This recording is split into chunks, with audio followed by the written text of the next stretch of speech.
Alors, je préside l'Œil d'Or, qui est la sélection du documentaire, toutes les sélections confondues. La mission, c'est de regarder des films, donc des documentaires, et de choisir celui qui nous émeut le plus, enfin qui nous plaît le plus. On voit beaucoup de choses de la dégradation du monde, il faut le dire, de la société.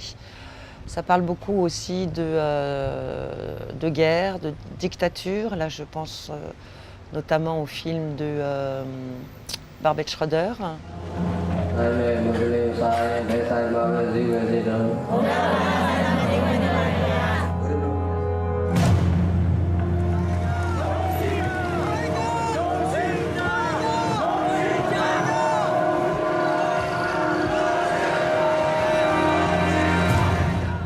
Le film d'Éric Caravaca qui raconte aussi, c'est une histoire de famille, mais qui raconte aussi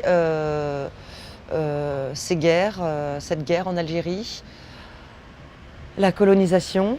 Et puis ensuite, il y a des choses qui sont, comme le film d'Agnès Varda, qui est d'une certaine manière assez politique, qui est très poétique, mais qui est très politique à mon sens, parce que pour moi, c'est un film sur le regard. Le regard dans tous les sens du terme, c'est-à-dire qu'on prend des gens qui sont inconnus, des gens de la société qu'on ne regarderait pas forcément, à qui on donne une place, à qui qu'on met en lumière. Je suis toujours partante si on va vers des paysages simples, vers des villages, vers des visages. Les gens y entrent à l'arrière, comme dans un photomaton, et la photo sort dans les 5 secondes sur le côté, en grand format. Un facteur, c'est important dans le village.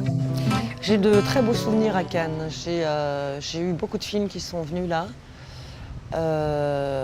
C'est vrai que la Palme d'Or, c'était formidable, même si elle était controversée. Je trouvais que Piala la méritait sacrément. Pour moi, c'est un des plus beaux films de Piala et c'est un des plus beaux films de ma carrière.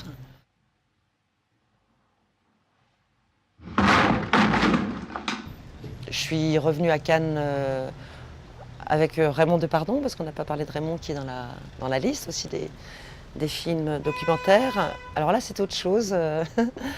Comme c'était un film assez particulier et très silencieux, qu'on a tourné dans le désert avec très peu de texte, voire quasiment pas.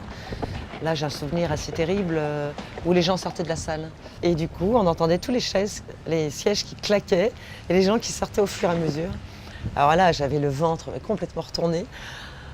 C'était assez terrible, mais j'étais tellement fière du film et j'en suis très fière encore aujourd'hui. Et Depardon est un très très grand cinéaste et photographe, et comme Varda, et comme d'autres dans cette sélection. Voilà.